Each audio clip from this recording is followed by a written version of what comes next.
Hello and welcome to this episode of Inside the Piranha Club with me, Rebecca Clancy. And me, Ben Hunt. And me, Mark Van Bryans. And we are going to take a look back at the Canadian Grand Prix, which was a thriller. There are no shortage of talking points. And shall we just drive in? Drive in? Oh, look at that for a Freudian slip. Should we dive in to the first one? And quite frankly, we could drive in. Unfortunately, George Russell didn't drive out. Kimi Antonelli is now leading the championship by 43 points over his Mercedes teammate George Russell after claiming his fourth consecutive victory this season out of the 5 races that we have had. The first Formula One driver to ever win his first 4 races consecutively. This guy cannot stop racking up the records. 19 years old. Yes, there are still 17 races to go, but is the championship his? Ben, what do you reckon? No, not yet. I think there's still a lot of racing to go, isn't there?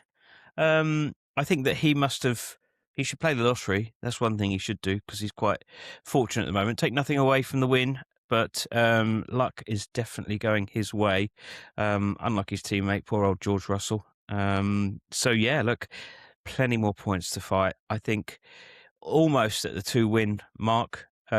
Which is incredible at this stage of the year, but I still think there's another twist in this championship.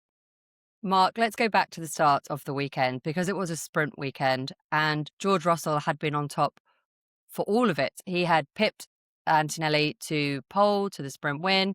He took 2 points out of him at championship lead, which now seems almost irrelevant, but actually, as we well know, every point does count when you get to the end.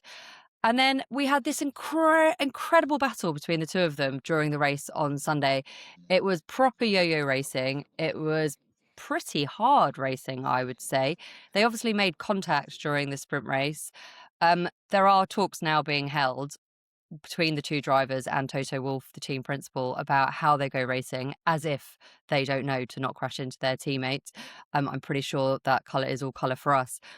But actually, what we saw between the two of them is the reality of what it is like to battle your teammate for a world championship, isn't it? It's never going to stay nicey-nicey. No, of course not. We've heard all these stories the last few years about Lando and Oscar being great friends off the track. It doesn't matter, does it? It doesn't matter at the end of the day. The papaya rules stuff last year and a bit of the year before. But look, what a great way to go racing. Antonelli, fair play to him, kept him honest, even during the sprint, particularly in the sprint when he got wound up and Toto had to come onto the radio and say, I think he even said, didn't he, stop moaning, just get on with it. You can tell that there's that almost youthful exuberance of Colapinto is still there. You know, he's won 4 races in a row, so clearly he's the real deal.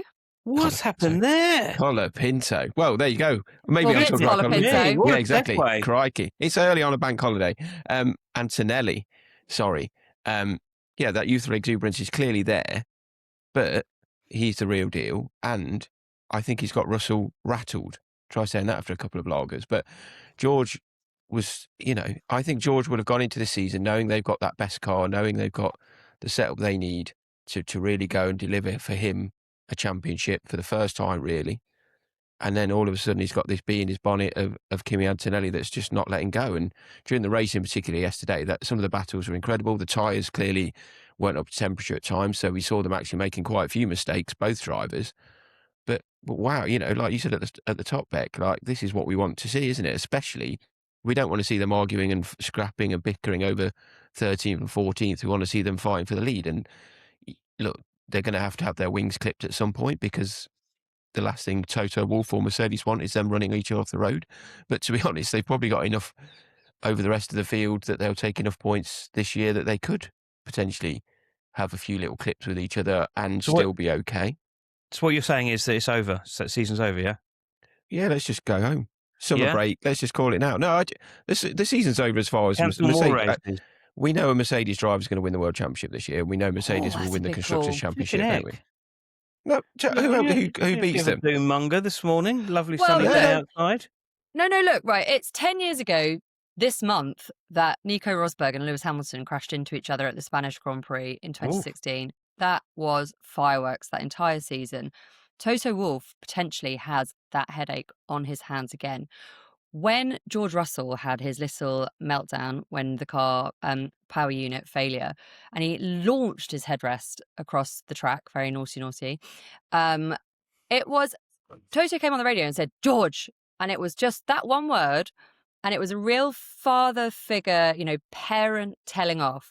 And then I thought what was really interesting is that when George Russell came back to the paddock, Toto Wolff left the pit wall, found George, gave him an embrace, as it has been described. And let's be honest, that embrace was actually for the purpose of Toto Wolff whispering in George Russell's ear and said, "Keep it together. You know what to say to the media. Bite your tongue," basically. We all know that's what's happened. But Ben, you and I have spoken to Toto about this endlessly about that season, and he has repeatedly said he never wants to be in that position again. 2016 very nearly tore that team apart. Toto Wolff has been clear and said, "I do not want that headache ever again." But isn't that what he's now heading for? Yes, but I think that you could argue that the two events are separate. The frustration that Russell had may have been, obviously, it probably was, at the engine failure rather than the Antonelli fighting, because he was asked about the Antonelli fight and he said absolutely loved it, really good. Yeah, but what else is he going to bring it say? on. Yeah, I know, but he could have said it was over the top, and that's what's caused the problem. If we were, he should have backed off a little bit and respected the teammates, etc. There's lots of things he could have said, but But it was very George Russell diplomatic, wasn't it? Yes, exactly. I'm playing devil's advocate here and trying to do the diplomacy thing of saying, giving him the benefit of the doubt. I think deep down he would have been frustrated. I don't know this version of you, Ben. I know. All this positivity. Zen Ben. I know. Sunny bank holiday weekend. Listen, this is not just a one-off these days. I know. He's got to be on his best behaviour now. We know his mum's listening. Yeah, that's this true. is true. Yes, what will she think now you're back, though, Mark? She'll like the episode with just me and Ben. Yeah. Sorry, Ben's mum. We digress, but as always, where was I? George Russell's comments after the race about Antonelli and then the power unit failure. Is Toto reliving 2016? Yeah, but I think that he would have learnt from the way that panned out. And after all you want is two drivers fighting for the title anyway. I would imagine that he was pretty jealous looking at Zach Brown last year. Well, yeah, seeing as a Mercedes customer was toying for wins and he wasn't. So I think secretly he'd be relishing this prospect and trying to manage these two characters. And they definitely are two very different personalities to what Nico and Hamilton were. And also, Rosberg and Hamilton had the background of being childhood best friends and suddenly enemies. Not anymore. And now definitely enemies. Well, actually, now back to being friends again. Lewis Hamilton sends Rosberg's kids Christmas presents every year, apparently. Mark, just on McLaren, because the reference point to last year of the papaya rules, the harmony that Zach Brown managed to keep in that team, or perceived harmony between Oscar Piastri and Lando Norris fighting for the championship, it never really spilt out. Even in Canada last year, where Lando Norris made that horrible mistake up the inside of Oscar Piastri and crashed into him, straight out, hands up, sorry, my bad, move on. And everyone did move on. So what does Toto Wolff have to do now to keep that harmony, or at least keep it inside the team? Because it does already feel a little bit like it's seeping out. I don't know if there's any disharmony there at the moment. I think Ben's right, actually. I think those frustrations from George yesterday were more because he didn't finish a race rather than the fact he was having to battle for it to begin with. I think in his mind, he's the number one driver. I think in everyone's mind, George Russell is the number one driver at Mercedes. It's been bad luck, as Ben mentioned at the start, with George and some of the things that have gone against him already this season. Now, it's that old adage, isn't it? The things even themselves out over the course of a season, but the chances are over 22 races that will happen. I just don't see it as these two top world championship chasing drivers on this head-on collision into each other. As much as that sounds amazing, I think it's still Antonelli is getting the best out of what he can at the moment. He's taken full advantage of every mistake or issue or bit of bad luck that Russell is having to build up that gap. But in Russell's mind, he'll wake up this morning frustrated. Yes, he'll wake up this morning probably wishing he hadn't thrown his toys almost literally out of the pram, but also knowing that he can still easily win this World Championship. And it is like, I know you both, Easily. yeah, easily. That's a big As word. I said at the top of the show, one of those two is winning the World Championship this year, aren't they? Like, there's no point beating around the bush when it comes to that. I know. Well, last year, put your money where your mouth is. Which one? Oof. I still think George will do it. I think he's got plenty of time to do it. His luck will have to change at some point. Will we see Yes. Antonelli?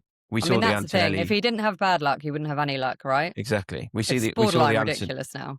We saw the Antonelli wobble, if you like. His bottom lip came out a little bit during the sprint race. If that happens a few more times, is it going to be harder to keep a lid on that?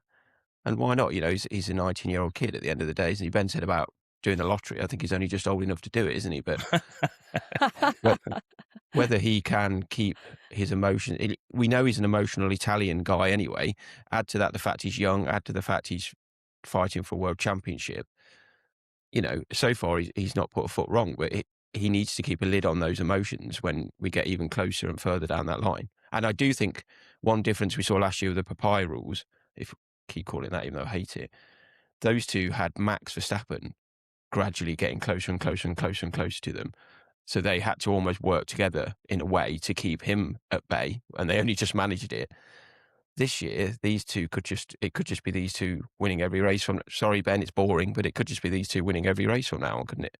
Well, is it? Let's be honest. The winners from the Mercedes battle are us, the fans, because it was quite frankly 30 laps of brilliant racing. And when Russell retired, it was a shame, and it became a bit of a damp squib.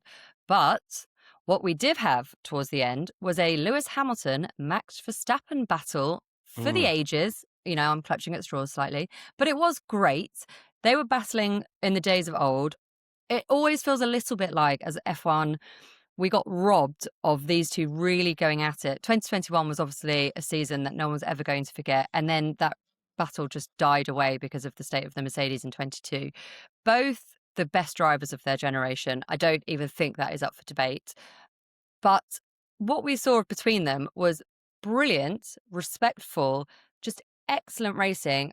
Lewis Hamilton coming out on top to finish second, Max Verstappen third. And I just want to stay with Lewis Hamilton because he looks really happy, content. He's got his mum there. I absolutely love that he's taking his mum on this world tour this year. It's clearly working for him. I'm absolutely all in for the images of how happy, calm, and his mum is. I absolutely adore it. I'm really pleased for Lewis. And he has settled into that team. You know, it took a while, didn't it? The integration, Ben, you know him very well. You've written your latest book about him. There you go, your plug.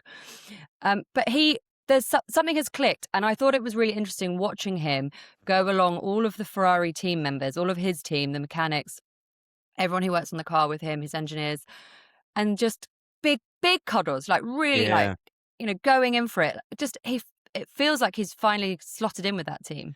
Yeah, and also he came into that weekend addressing speculation that he was leaving. He'd come back and said, no, look, I'm going to be around for a long time. Understand that the contract's there until 27. Not going anywhere else. Quite happy. Thank God for the paperback. Indeed. Nice. He's going to have to write a new chapter. But I didn't even need to say anything this week, but the book is out, available in all good bookshops and supermarkets.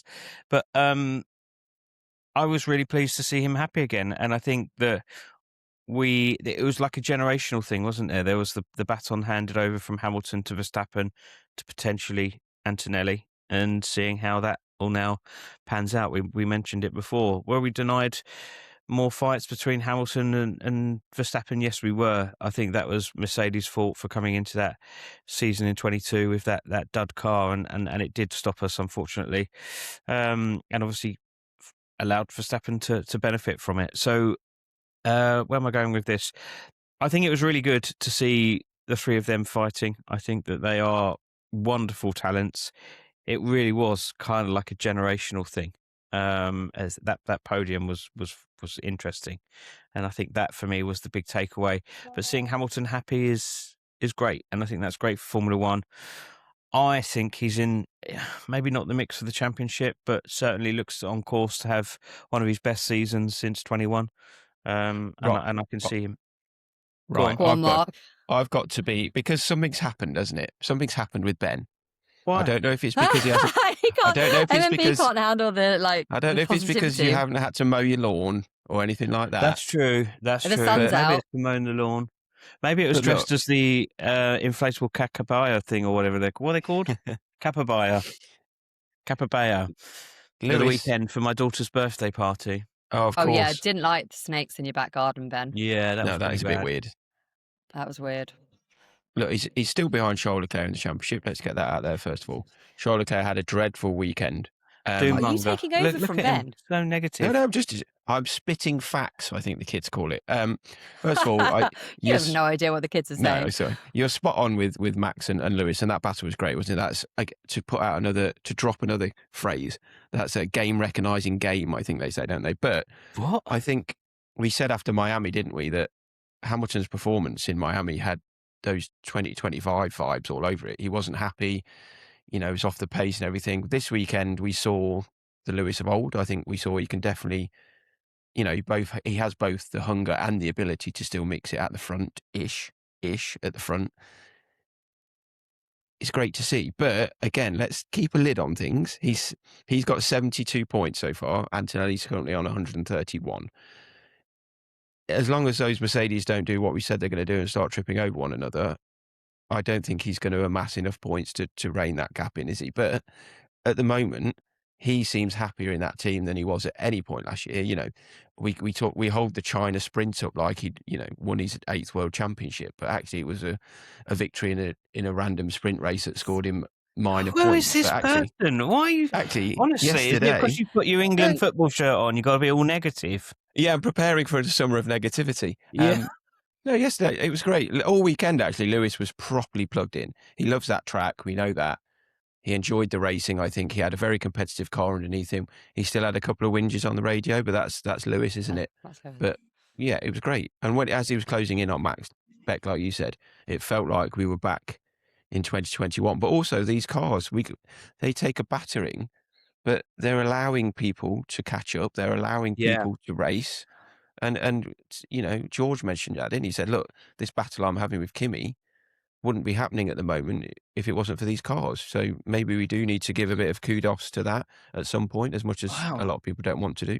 And it's almost like, perhaps we should have given it more than 3 races before ripping up the rule book and declaring it a failure. I mean, who would have thought it? But, that knee-jerk reaction was so ridiculous. It's actually given rise to really good racing. Turn the volume down and just get on with it and enjoy it. There it is. There it is. Is that because of the engines or the commentary? A little bit of both, really, Let's isn't it? move on. Because the commentary overlaps with the terminology, and I think that if you dial all that out and if you just enjoy it, just enjoy the spectacle, then it becomes a lot more pleasurable. Can I ask a question? Hit it. Max has been on and off. Will he? Won't he? I'm going to quit. I'm not going to quit again this weekend, hasn't he? Like, it feels a bit like he's holding the sport to ransom, doesn't it? Like, make these changes or I'm off. And look, the sport would be much worse off without Max Verstappen. But would it? But is there one? Yeah, I mean, just because what we saw. No, like seriously, right. So I'm 10 years in this sport, and I'm pretty fed up. We've got Beck going this morning now as well. Well, do you know what? I'm pretty fed up with this because you have these drivers who have a sense of themselves, let's say, and they all think that they will leave Formula One and the sport will cease to exist because how could it possibly carry on without them? How could the world keep spinning? And do you know what? It does, because the next great talent comes through and the next world champion comes through. But I'll give you 100 million reasons as to why he is not walking away at the end of the year. And I'm sorry to be crass, but it's pretty much what it comes down to. Yes, he does his other series racing and he's very good at it, although he didn't win the Nürburgring 24 hours. Fine. Also didn't win it by a long way. Everyone needs to stop, get over that. But he's not going anywhere. This is where he gets his biggest paycheck from. It's where he gets all of the love and adoration and, quite frankly, the thrill that he simply cannot get in any other series. He's not going anywhere. He needs to give it a rest. And do you know what? Formula One know he's not going anywhere. And if he walks away, and it's a massive if, the world will move on. Formula One will continue and we'll just hand over the reins to Kimi Antonelli maybe a year or so earlier than would have happened anyway. That's it. End of story. And there's Ben's 1 minute moan. Yeah. But because do you know what the other thing is?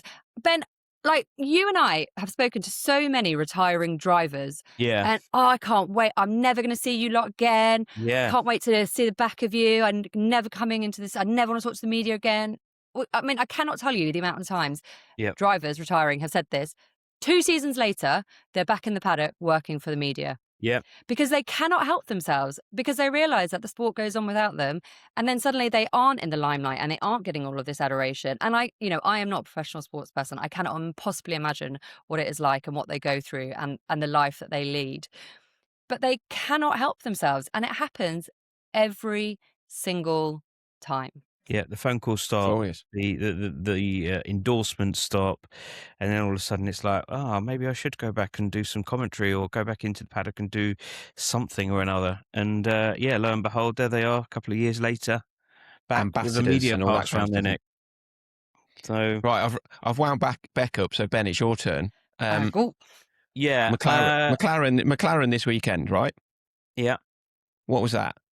It's He's just going to write a baffling. new chapter for his book. Just absolutely baffling, wasn't it? Especially in my opinion. I mean, tell me if I'm wrong. To do it with both of those cars, like take a risk with Piastri maybe, but tell me. I still this morning can't get my head around that. So please enlighten me. Well, hang on. You have to explain first. So Sorry, McLaren chose. McLaren this is why you host. If you're going to take over from me, MMB, you're going to have this is why you're the host. Context. McLaren, for reasons unknown to anyone, decided to start both of their drivers on the intermediate tyres, which are designed for the wet. Max Verstappen in the cool-down room, I think, said it best. McLaren really messed up. Why did they do it, Ben? Because Piastri was offering them an out on the 2 formation laps that we ended up having because of Lindblad not being able to start his car. Piastri was saying, everyone's got cold tyres, so bring me in, get me off these tyres, and give me the nice warm tyres that are in their blankets right now. But they chose not to do it, and they just bedded down on this terrible strategy and paid the price. Although it was a good start for Lando Norris on those intermediate tyres. What? It's totally irrelevant. He lasted 3 laps and then had to pit to get rid of them. I know, but it was very slippery at the start, and I think that those intermediate tyres did give them the advantage off the line. Had there been a safety car incident, a red flag or something like that, I know I'm clutching at straws here, but bear with me. If the race would have stopped, or safety car or whatnot, they could have gone in and swapped the tyres, and everyone would be hailing them as a genius. But there one is of the cars, surely.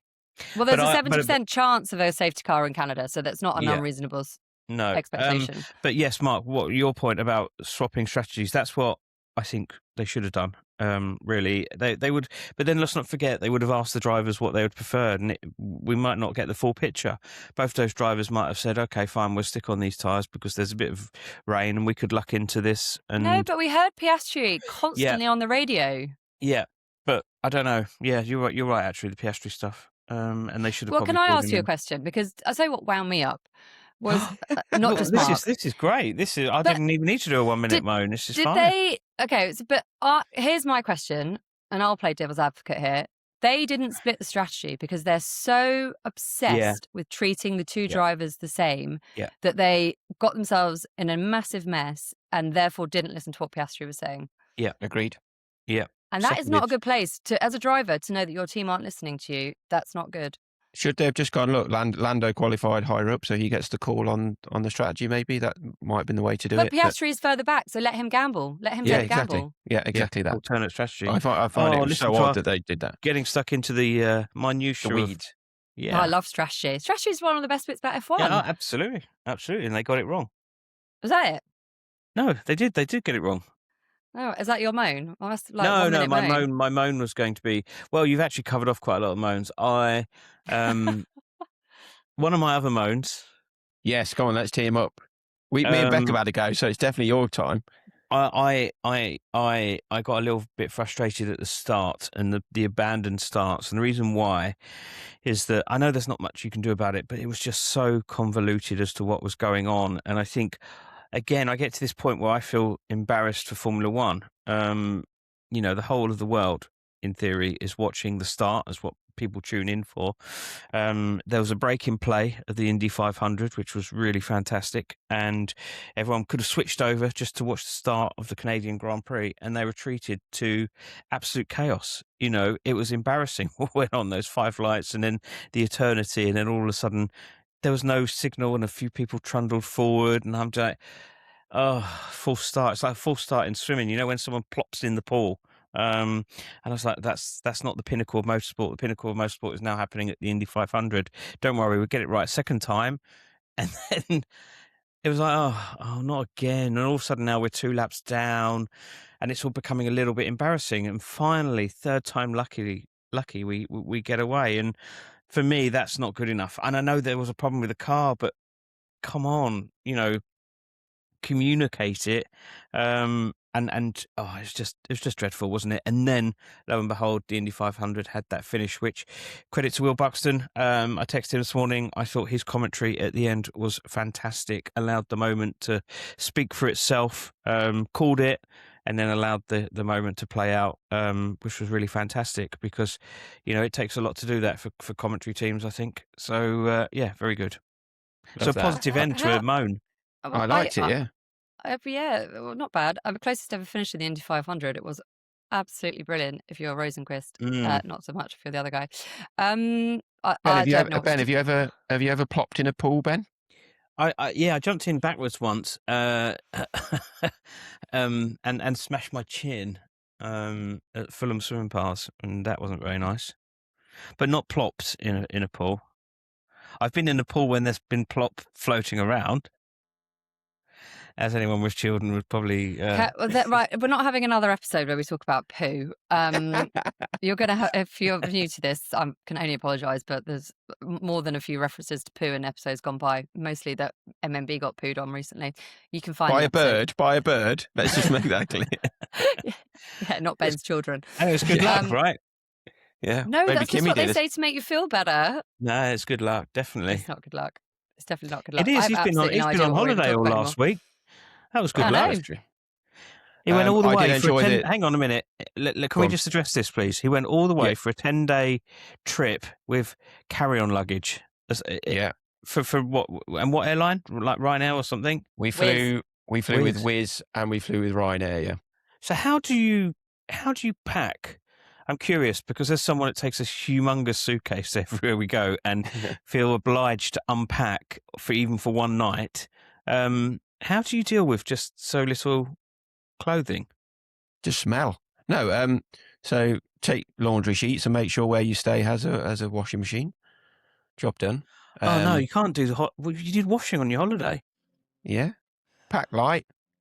Mine's annoying because I have, you know me, Ben, I have to take about half my bag's full of medicine and all that kind of detritus, which is a great word. But no, it was a good holiday. Thank you. I enjoyed the pod whilst I was away. And I messaged you, didn't I, Ben? I've not seen a macro since about 1992. But as we were listening to that pod, we went past a macro in Poland. Brilliant. So yeah, just so you know, they do still exist. But giant wholesaler for anyone that doesn't know what a macro is. Yeah. But it was a good pod. I don't think you missed me. Your mum clearly doesn't like me, so that's good. No, come on.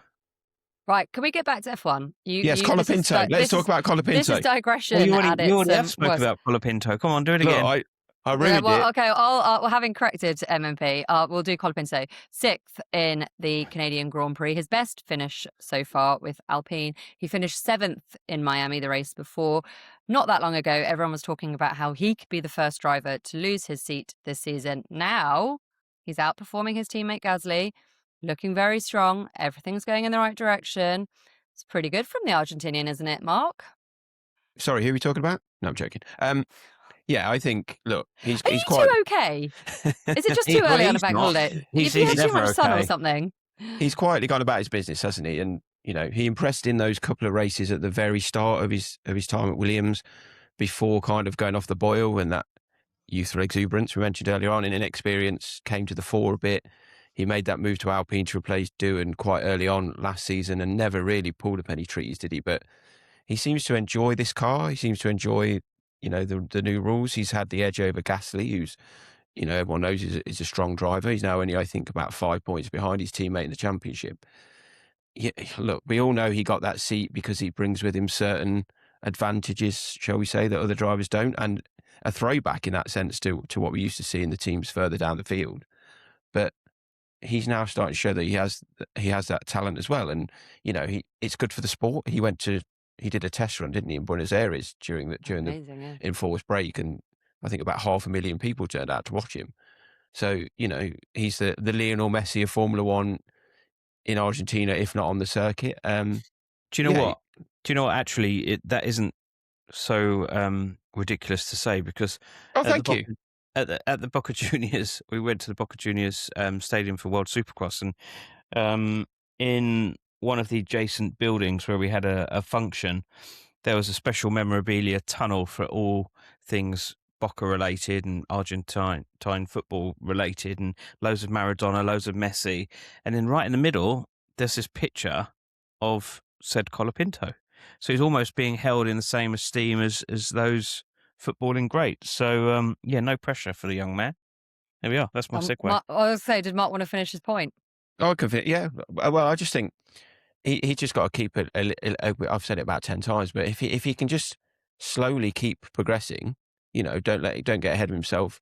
He's clearly got his head around this car. He's enjoying it. Then let's see how far he can go with it. Alpine are going to be picking up the lower points this season. It looks like they seem to have edged past Haas, who at the start of the season were almost the best of the rest outside of the top teams, but they're struggling. Now they brought an upgrade to Canada that didn't particularly set the world on fire, did it? So, but I think I've not got the scores in front of me, but I think Colapinto is now ahead of that second Red Bull, which that cursed second Red Bull, which is Isaac Hadjar at the moment, who's having a decent season, but he's below Colapinto in the championship. So yeah, let's see what he can do. But he could easily pick up those 6th, 7th, 8th places for most of the races this season. And let's not forget, they've got the best power unit in F1 strapped to the back of that Alpine as well. So whatever's happening for them off the track, and it's still all up in the air, and we still don't quite know when or where that's going to get resolved. But on track at the moment, it's becoming a much more viable asset for people that might want to buy it, isn't it? Because they're not trundling around at the back with Lance Stroll. Yeah, that's true. I mean, all the noise going on in the background, and speculation about his own future and everything, he's done well to knuckle down. But you are right about also bolting in that engine in the back. The Mercedes engine's made a big difference for them, hasn't it? Well, we have yet another break in the calendar, or another week off, and then isn't it strange? Like when we were covering Formula One, it just felt like it was just bang, bang, bang. But it was, because it was. And all of a sudden we've got this stage where we've got momentum and stop-start all the time. Yeah. And I think that Formula One's going to struggle with this until it gets going. Yeah. Do you want my positivity, Ben? Shall I give some positivity? A little bit. Yeah, that'd be nice. It has been stop-start, but because of F1 changing everything around this year and actually making their calendar make sense, at least now we go into what is a European season, which will be good fun. We always enjoy that, don't we? It always seems to properly get underway. I know probably because we live here, but it always seems to get underway a bit when everything comes back to Europe. Only this time we haven't got a nip off to Canada after 2 races, so we can get properly into the meat of it all now, can't we? And enjoy hopefully some good racing for the next few weeks. Vegan meat. Positive, obviously. Well, I mean, we do like the European season. We go racing in just under 2 weeks in Monaco. We'll kick off the European season. The teams also love it, not just us, because it is close to their factories. They start bringing a lot of upgrades during the summer races. Antonelli didn't go well in Europe last year. He scored 3 points from 9 races. He will absolutely be looking to rectify that this year. But I think we've waffled on enough. I'm not even sure how much we spoke about F1. But anyway, I apologise. If you've long-time listeners, you know that we love a digression.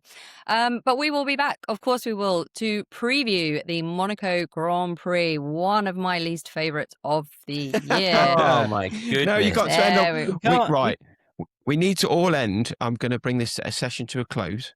Oh my God, we can do yoga or something. We all need to end with a positive phase.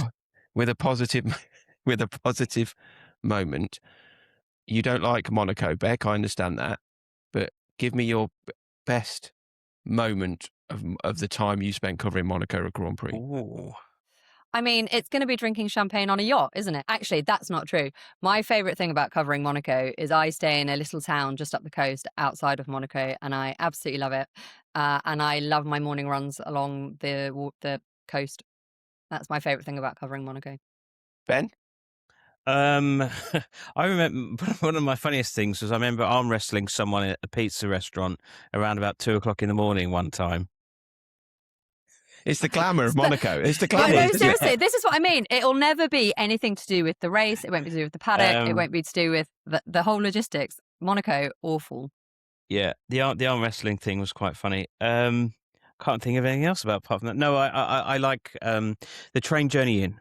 So for me, there was a moment when I first covered Formula One in 2012 and covered the Monaco Grand Prix that year, and it was the train journey in, and I caught it from a small little town along the coast, and I ordered a return ticket to Monte Carlo, and I remember saying those words, and it wasn't until I heard them out loud that the penny dropped, and I was like, oh wow, and I thought that'd be quite a good title for my memoirs.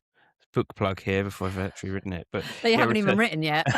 a return ticket to Monte Carlo, please. And I just thought, yeah, that's brilliant. And then of course the train journey in was great. Really cool first couple of years. I've stayed in some really nice places overlooking the start line and Sandavot. It's less good at the moment because it all gets booked out and not so fun. It definitely feels like Formula One's outgrown, but I still love the spectacle of Monaco. I love the people that go there. Everyone thinks it's all rich and famous, but it's not. A lot of people have just saved up hard, and rather than going to Cos for 2 weeks, they've gone to Monaco for 3 days, and I think that's absolutely brilliant. Go to Cos. That's my recommendation. Right. Honestly, I have no idea what this pod's even about anymore. We will be back in 2 weeks, or just under 2 weeks. Hopefully we will have put our brains back on, maybe had a few beers in the sunshine to sort out our moods. But in the meantime, if you have enjoyed this podcast, fair play to you and thanks. Please do rate and review us. But as you know, everyone always says, if you have nothing nice to say, don't say anything at all. But we will be back, I promise, at some point. Brains and mouths engaged with each other. But until then, really, honestly, thank you very much for listening. Thank you. Thank you very much.